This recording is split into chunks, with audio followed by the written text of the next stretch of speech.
képp ngay am léegi nag les jeunes là Macky Sall broyé nañ ko les laudateurs toujours ceux qui divisent ñoo yàq ku ñëw rek ak sa intention ñoo lay briser ñii bi ñuy ñëw mais lan gisee ñoom am nañu parcours yuñ jaar metti na le peuple souverain décidé ne la luñ la mën di taxal yow ak foo mën di jaar ak ay bakkan yu ci mën di wadd yow tànn naa la yàlla ne jox naa la réew bi ngeen toog ne vous êtes un duo Diomaye Sonko Sonko mooy Diomaye ngeen ànd def un serment de gérer les intérêts de la République de servir le Sénégal ay ba xale joxe ci seen bakkan nga def leen ay martyrs teg tableau bi ci sa gannaaw yow boo dikkee sa miroir lu mën a doon Macky Sall moo miroir ici may xool lu mu doon def ci lu baax ma jël dolli lu mu doon def ci lu bon ma moytu ko. Ils n'ont pas fait cela te boo nekkee prêter serment tu lèves ta main je jure devant Dieu sécuriser le Sénégal def ko yëpp mu jaar ci yoon nga rendre leen heureux tu prêtes serment au nom de la République serviteur de la République tu es le président de tous les Sénégalais ñu signé un décret ne la tu es le premier ministre du Sénégal serviteur de la République et non d'un parti politique ou d'une coalition su fekkee li ngeen di wax gëm ngeen ko kii toog ne la sama fauteuil bii bul ko piis xool ko ak sa ñaari bët. ne ko jàkk dégg ne ko jàkk yéene naa la ko. ngeen tuddante ay doom. te lan leen boole woon une ambition pour le Sénégal. ngeen mujj dem ba ngeen fàtte martyrs yi fàtte l'ambition pour le Sénégal ngeen di xalaat maintenant qui doit être le président en 2029. képp koo xam ne ki nekk nga Sénégal gis loolu teg sa bët ci néewoon ni ñii leneen moo leen waroon lu dul lii boobu am na neneen noo mel bëggoo leen sa bopp nga bëggoo sax Sénégal te ñoom ñaar dañu war a wéet toog ci benn néeg xoolante seen jàkkar ay bët ne leen kan moo nu fal ñoom ñëpp seen réponse c'est le Sénégal. pourquoi ils nous ont élus c'est pour que ñu liggéey pour defar Sénégal te it yàlla mooy joxe nguur. ñun ñaar ñii kan moo ci wax ne moroomam dana fekk 2029 qu'est-ce qui doit nous rester à faire c'est de travailler pour l'intérêt du Sénégal mais defuñu ko ñi ànd ak ñoom aussi bu fekkoon ne tey jii matoon nañu bëgg Sonko mbaa nga bëgg Diomaye billahi li ñuy déployer comme effort di ko xeex ci réseaux sociaux ak di ko xasante di ko def comme énergie bu fekkoon ne ku ci nekk noonu nga wëree Sonko kii wëree noonu Diomaye ku ci nekk di leen wax ne ni yéen ñaan ñi warul leen a tàqalikoo c'est le Sénégal qui doit primer teg leen seen intérêt personnel yi fële te ngeen àndandoo pour defar réew mi di ko def ci seen nopp yi guddi ak bëccëg li ma la mën a waatal ne ñoom mën nañoo fexe bu defaraat diggante yi mais qu'est-ce qu'ils ont fait di tàqalikoo kii ne man maa far fii kii ne maa far fële ñu commencé di indi ay xeex ca xeex bi li ci nekk ñoom ñëpp koo ci jël man nag ku jàngul waxuma say wax man ku nekk un intellectuel xam état ni muy doxee man ñooñu laay waxanteel ñi am dara seen bopp parce que intellectuel du ko jàng tubaab kese de mooy ku am xam-xam nga jàng xàmmee ràññee man ñooñu laay waxal aujourd'hui confusion yi ñuy def j'ai fait un post récemment sur Facebook entre la légitimité populaire et la légitimité institutionnelle ces deux légitimités là moom la ñu gars yi indil fi ne nii comme débat oui Ousmane Sonko ñu ni il a la popularité, il a la légitimité politique. Mais l'autre, il incarne la Constitution, il incarne l'État. Ñu jël di confronter ñaari logique ñaari légitimité la ñu boole di ko def foofu la naafeq gi nekk parce que Sonko ak Diomaye ak Pastef ak d'autres Sénégalais qui ne sont pas de Pastef ñoom ñoo dem fal le duo ne leen yéen la ñu doy ngeen def Sénégal ngeen remplacer Macky Sall am na ñoo xam duñ Pastef c'est de simples Sénégalais qui ont voulu un changement yaakaar ni ñii booy yi bu ndikkee danañ yóbbu réew mi ci kanam yow nga dem léegi nga xam constitution ni mu demee le président de la République avec ses prérogatives nga bëgg léegi ne ko léegi kii di premier ministre moom nga war a déglu moom moo la war a wax li mu neex nga war a def déedéet parce que ce qu'ils ne confondent pas Pastef c'est une association lay xew biir Pastef bokkul ak état. man je suis d'accord que Sonko ak Diomaye am seen ay contradiction parce que ñoom ñaar ñëpp Pastef lañ bokk parce que yii ñuy wax naan ay Diomaye bokkatul ay Pastef c'est du n'importe quoi Diomaye est un militant de Pastef. Pastef la bokkul benn bokk yaakaar bokkul feneen Pastef la bokk ñoom ñoo fi waxoon ne léegi boo nekkee président de la République du Sénégal léegi mënoo nekk kii de Pastef c'était une bonne chose c'était une façon de montrer que parti bi warut primer ci affaire état bi et que boo dikkee na nga fexe ba nekk au-dessus des partis politiques mais toujours est-il que c'est un militant de Pastef na gars yi bàyyi ay naafeq militant de Pastef la léegi bu nekkee militant de Pastef ñu toog ñoom ñaar au lieu que ñu continuer xam ne ay duo boobu nañ àndandoo seet seen programme jël les autres compétences des Sénégalais ñu boole ko pour defar réew mi boo demee histoire mën a retenir seen tour ñu indi fi une compétition avant l'heure bëgg nekk ay président mais au plan étatique réew maa ngi dox. peut-être même bu amee ay. non réew mi doxul attendez même bu amee ay différences au plan réew mi xam nga tax réew mi doxul. gis nga Sonko ak Diomaye am na lu ñuy théoriser yoo xam daf ci am ay consensus. gis nga la reddition des comptes dafa am consensus.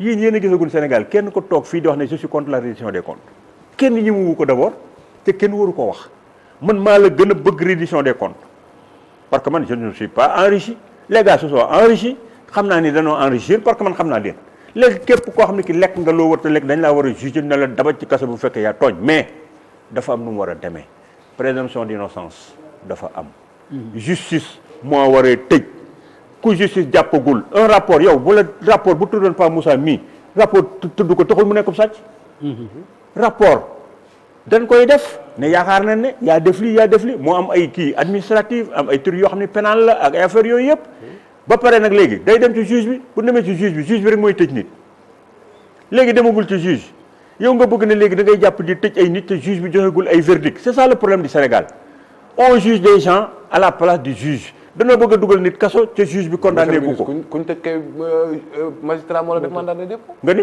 ku ñu tëj.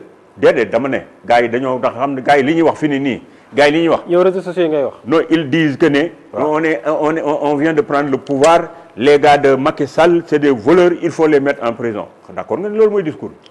reddition des comptes. waaw dégg reddition des comptes mais reddition des comptes mooy rapport épinglé na la.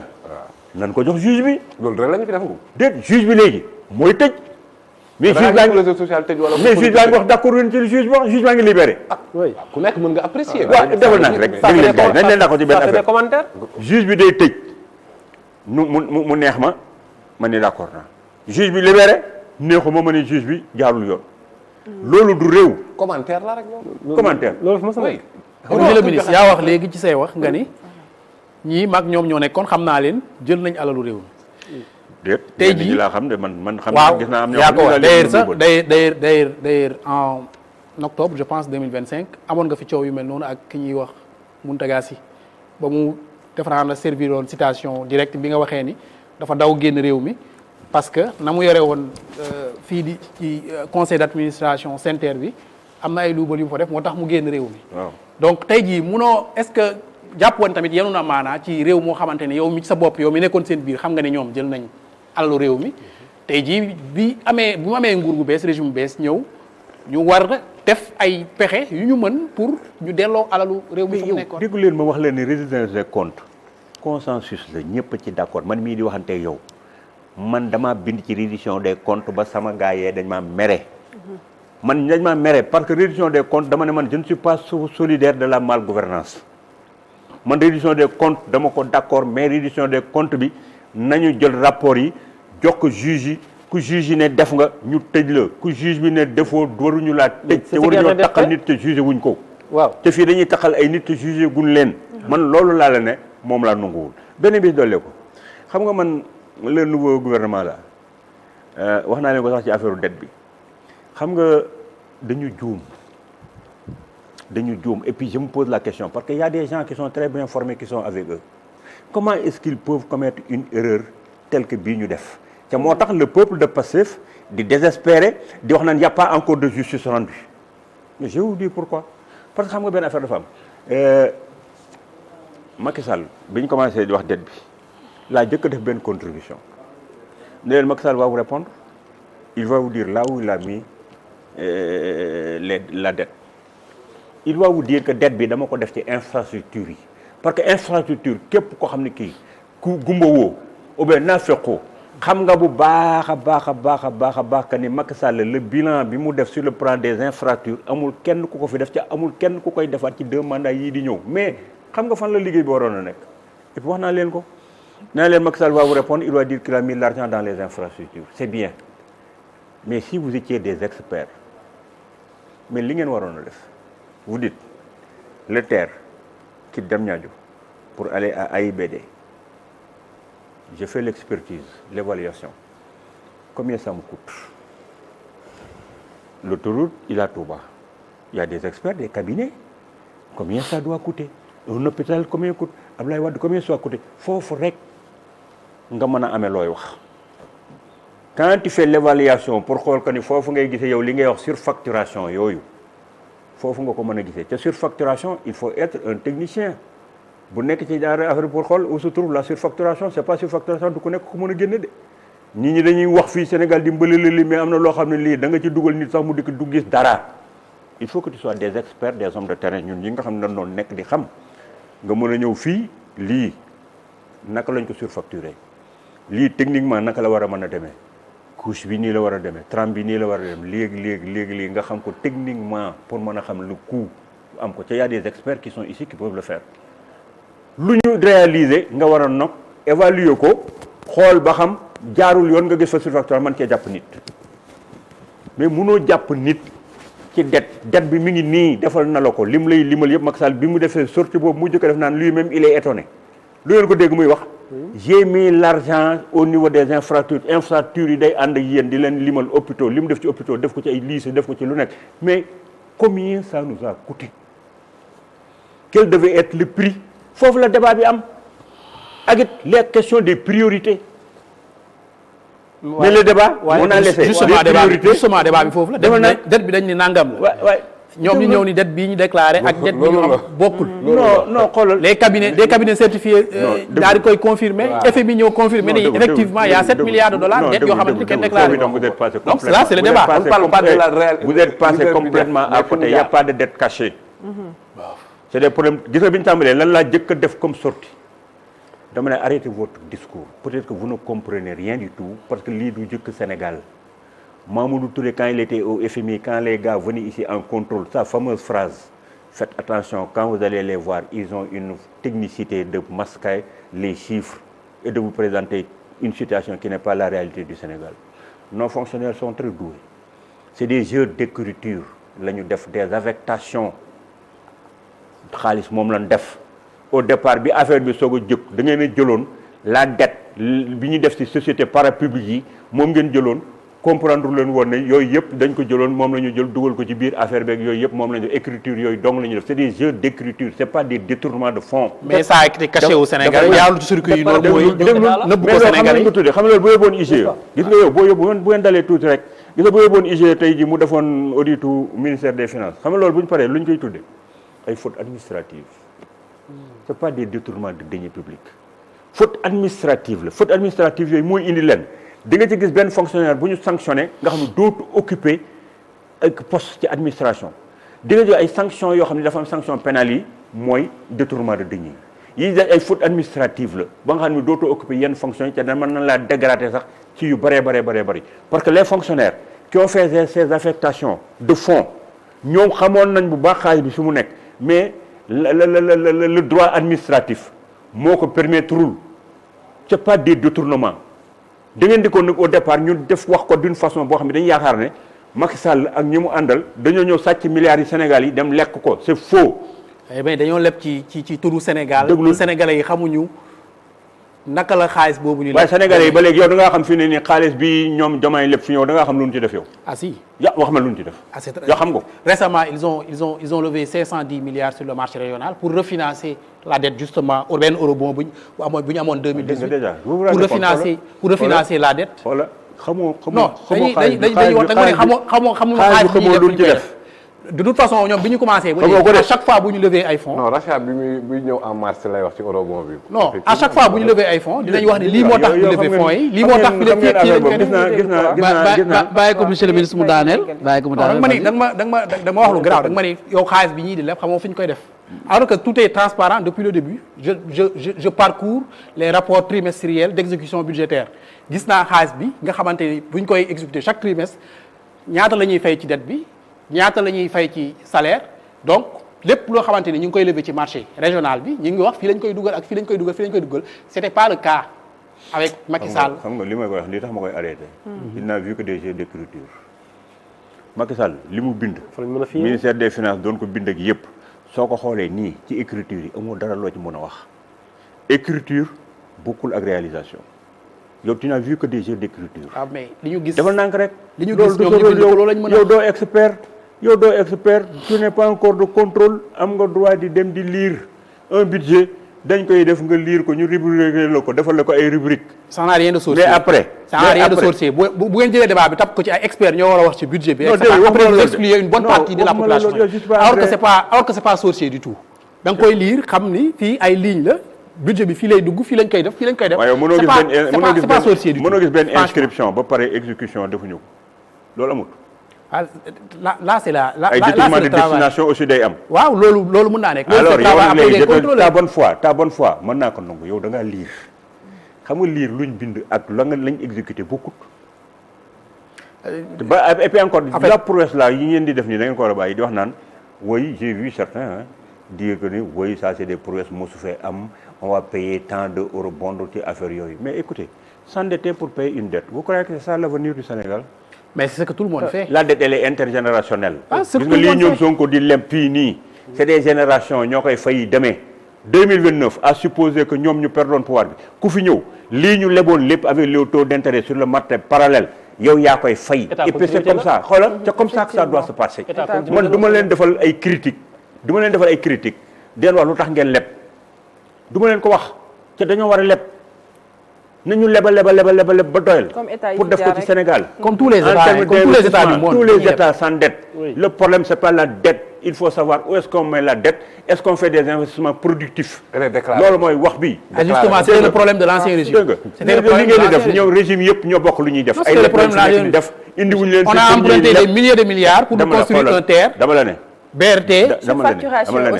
dama la ne Sonko ak Diomaye ak Macky Sall ñoo yam lu ñuy def. dégg nga li ma la bëgg su nekk fi di leb la ñuy def. loolu mënu ma ko d'accord koo xam ni kii defoon nga fi benn industrie boo xam ne mën nañoo defaral puso. amu fii kenn koo xam ne kii ñëw nga fi ba régler ñu le problème de notre système éducatif amu fi. ils n'ont pas encore fait 2 ans ils ont trouvé une situation boo xamante ni quand même une situation très compliquée. mais faisons le bilan des 2 ans. waaw bàyyi bañ def 2 ans au moins parce que defaguñu 2 ans fekk fi ay bor yoo xamante ni dañ ko war rien que entre 2024 ak 2028 on doit payer 15 000 milliards. waaw yow dama la poser benn question 2000 yow xam ne yaay journaliste yaa ngi war a poser question mais normalement comme c'est un débat comme ça. c'est un débat on échange. léegi dama la laaj. dama nañ def bilan 2 ans dama bëgg de façon concrète. waaw xam nga ñun ñëpp ay sénégalais lañu. ay développeurs lañ ci dëkk bi lañ nekk xam nañu. man ñoom Diomaye bu ñu defee dama la newuma leen seen lépp négatif de boo bàyyoon may ko nit dinaa la wax lu ñu def lu baax mais dama la ne fi ni nii booy def bilan en termes de réalisation. ils n'ont rien réalisé. xam nga lan la ñuy def déglu ma xam lan la ñuy def. et je les encourage. mais nañ ko gën a manifester c'est assurer la continuité de l'État. Macky Sall li fi nekk moomu ko moomul BRT moomul TER xaalisu Sénégal la ko defee nanu ñëw jël BRT bi mu ci TER bi mu yóbbu woon AIBD nañ ko yóbbu Mbour yóbbu ko Thiès yóbbu ko Saint-Louis BRT bi nañ ko jël def ko partout dans le Sénégal. assurer la continuité de l'État en l'acceptant. Il ne peut pas monter de programme. Ils n'ont monté aucun programme parce que même lii ñuy jël en 5 ans mënuñu cee monter un programme grands travaux réaliser ko c'est pas possible. Mais le contexte les mandats de 5 ans posent problème. En 5 ans bu fekkee ne monté woo woon sa projet bi nga nekkee ci biir opposition nga ñëw ba jël pouvoir bi tu ne peux pas monter un projet. Il faut être un développeur pour savoir un projet on le monte en combien d'années les études la recherche de financement et la réalisation combien on le fait en 5 ans. C'est pas possible. Macky Sall li ko may chance il a fait 12 ans. Monsieur le ministre. Il avait des projets d'Abdoulaye Wade qu'il a continué. ñii amuñu projet bu ñu fi monté amuñu bu ñu fi réalisé. loolu ci kanam lañ koy xam c'est la continuité de l'État. loolu ci kanam lañ koy xam parce que ils ont hérité d'une situation quand même très complexe. loolu foog ñëpp nangu ko foog ñëpp nangul leen. dama ko du nangu xam nga lu ma nangu xam nga yi ngeen di wax c'est des alibis trop faciles. Ah non c'est pas des alibis trop faciles. Quand vous remplacez un régime c'est parce que vous dites que ce régime là li muy def baaxul su ma dikkee je vais faire mieux. Quand les Sénégalais def alternance ça veut dire que dañ ne système bii fi nekk doyatuñu li mu def réglé wul suñuy problème il n'a qu'à bouger quand il bouge on ne vous demande pas d'en faire un programme. On vous demande de régler le problème de l'éducation parce que Macky Sall mënu ko woon régler. On vous demande de régler l'emploi parce que Macky Sall defu ko woon ou bien il n'en a pas fait assez. Mais vous arc-boutez à dire Macky continue à gérer le pays en étant à Casablanca. Il ne s'agit pas de ça. Yooyu ngeen war a bàyyi. Foog nga nangu situation bi ne sera pas Macky Sall en 2022. foog nga nangu ni situation bi ñu fi bàyyi c'était pas évident. Une question simple. Et Macky Sall li mu fi bàyyi dafay bàyyi un bilan matériel et un bilan immatériel. Non, c'est les deux. Mënoo ko dindi quand même, toi aussi, tu es un journaliste. Non, c'est le un bilan matériel et un bilan immatériel. Le bilan matériel moo tax gars yi dàq ko. moo tax gars yi dàq ko yow boo dikkee bilan immatériel boobu fexe la bu ci tombé le bilan matériel xoolal lu ci jubul woon nga corriger ko. ak sa xam-xam bëri na lu ci jubul woon bëri na vous ne pouvez pas passer tout votre temps à critiquer Macky Sall. bëri na lu ci jubul bilan matériel bëri na loo xamante ni c'est contestable. bilan yëpp Macky Sall. à commencer par le TER le BRT financement nga jël 1500 milliards tu investis ça dans la région la plus petite du Sénégal 0,27% de la superficie nationale. J'ai suivi votre invité d'hier. Samba Tall. Il faisait le bilan de Macky Sall. Samba Tall. Oui. Il est fii la Sénat muy toog. muy wax l'hôpital de Kaolack. L'hôpital de Truc. Les mines de tel. Il a cité tout le bilan de Macky Sall. Il a fait le bilan de Macky lui. Wow. Il ne s'agit pas de faire le bilan de Macky Sall. Combien devait nous coûter ce bilan de Macky Sall? Yéen gis ngeen pour réflexion bi. bu ngeen ko poussé wul du jariñ Sénégal te man loolu laa bëgg. dette cachée amul. te man loolu laa bëgg. sànq loolu nga wax. dette cachée moom loolu débat boobu sax weesu. mais le ministre des Finances toog na Assemblée nationale. FMI il y a pas de dette cachée. dette parapublique. On connaît la dette. Il l'a dit. Arrêtez ces histoires de dette cachée. dette parapublique dette état la wala dette état. lan di. dette parapublique. état ci état lañ koy dugal wala am déet. waaye lépp état la. tout ça c'est l'état du Sénégal les sociétés parapubliques ko signalé wul lu fa nekk ci état la. La seule différence mooy dañ leen waxoon na ñu nekk des sociétés qui sont bancables. Qui peuvent prendre des prêts et les rembourser. C'est tout mais c'est l'état du Sénégal qui englobe tout ça c'est l'état. oui sa bu nu fayut état bi mooy fay. kon waruñu koo feeñal. mais si xam ko mais kenn assemblée xam nëbbu ko. ko yow kenn nëbbu ko. nit ñi xamoon assemblée xamu ko de. mais le ministre de l'économie des finances wax na la ne la dette on la connaît on la paye. buñ ko découvrir FMI bi ko jëkkee wax la leen ne le FMI se fout de vous. bi ko FMI jëkkee la leen le FMI se fout de vous. le FMI xam na bu baax la dette te on aurait dû les sanctionner ñoom.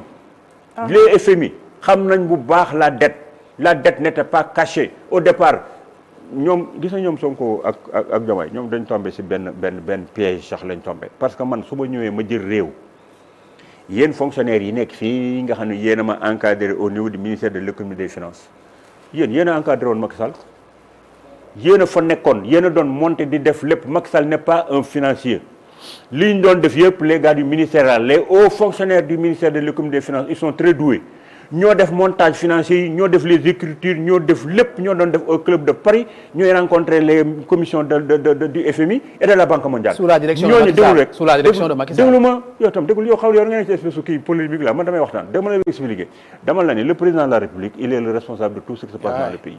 gis nga loolu da nga koy teg fële mais il y a des experts ki nga xam ne ñoo gérer les secteurs le ministère de l'économie des finances a ses réalités que man xaw ma ko yow xamoo ko Macky Sall sax xamu ko.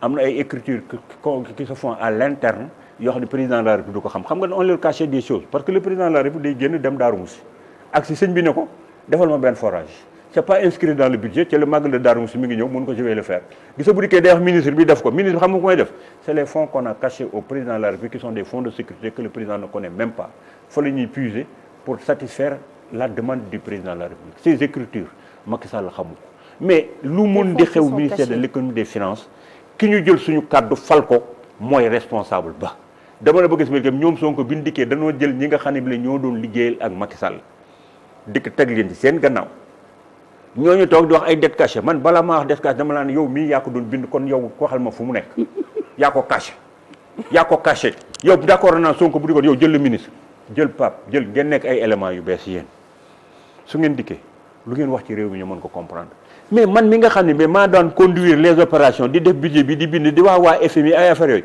nga bëgg maa teg fii jël affaire yu teg ko ci bopp Macky Sall ma le soyez sérieux quand même. Macky Sall moo nekkoon ci bopp réew mi. waaye non xoolal yooyu boo ko dee jël nii xam nga dafa yow mi ngi mel ni par exemple fii lu ngeen def fii ci biir plateau bi fii ñu ni Cheikh Niass Ah non, ça ne se passe pas dafa comme nank ça rek dans non dafa nank ça ne se passe pas comme ça.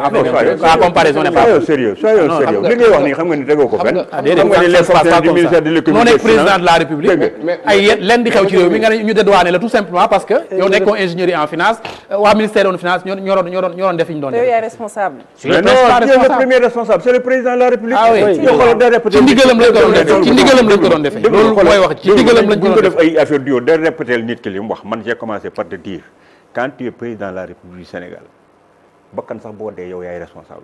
yaa war a sécuriser nit ñi. képp kuy fonctionnaire ci biir administration faute bu mu def tu es le premier responsable mais toujours nit ñi xam nañ ne en étant le premier responsable il y a des choses que tu ne maîtrises pas. fonctionnaire yi ko doon def. kon kay bu mu weddi det defal nag fonctionnaire yi ko doon def. kon kay bu mu ko weddi. waaye yow fonctionnaire yi ko doon def yi ko doon Macky Sall daf la ne. daf ko weddi Macky Sall li mu leen wax dindiwu leen ci non dafa ne det caché amul. dara ngeen di dindiwut amul det caché amut man mii maa ngi toog di la ko wax. te yow nee nga man maa leen ne det caché amut maa la ko wax. te yow nee nga. amul mën na bañ a yëg par exemple écriture lañ def fonctionnaire yi doon wax loolu xam nañ ne det caché amut la dette on la paye donc on la connaît elle existe départ bi nag ni ngeen ko wax sur le plan politique da ngeen bëggoon wax nit ñi ne leen dafa am xaalis bu nekk Sénégal boo xam ne gars yi dañ koo jël sàcc ko lekk ko lekkuñu ko la dette n'a pas été cachée elle n'a pas été bouffée elle est là vous allez la rembourser c'est intergénérationnel lii fi ñoom Sonko di leb ak Diomaye ëllëg ñeneen ñoo leen koy fayal et c'est normal et il faut qu'il s'endette mais boo defee endettement def ko mu endettement productif utile waaw du ñu endetté pour di ko def ci ay projet yoo xam ne c'est pas prioritaire du ñu endetté pour ñu ko détourner di ko lekk loolu moo indi reddition des comptes boo lekkee suñu xaalis dañ la war a jàpp nga rembourser ko mais boo lebee def ko fi nga ko war a def santé éducation emploi mais c'est une def ci ay routes def ci ay hôpitaux c'est ce que Macky Sall a fait allez chercher le coût mais monsieur le ministre. mais vous n'avez rien à dire sur les investissements qu'il a eu à faire man Monsieur le voilà man je ne suis pas un défenseur de Macky Sall damay wax sama aqulaay taala ak lu wax lu mën na dugg ci bopp nit dégg nga les universités yi mu def fii mënu leen koo bañ hôpital El Hadj Touba mënu leen koo bañ les routes yëpp lu mu ne fu ngeen laal PUDC ak yëpp fu ngeen laal Macky Sall def na fa mais les coûts man foofu laa nekk coûts yi ci boppam fa laa nekk man mooy à quel prix. à quel prix du moom laay wax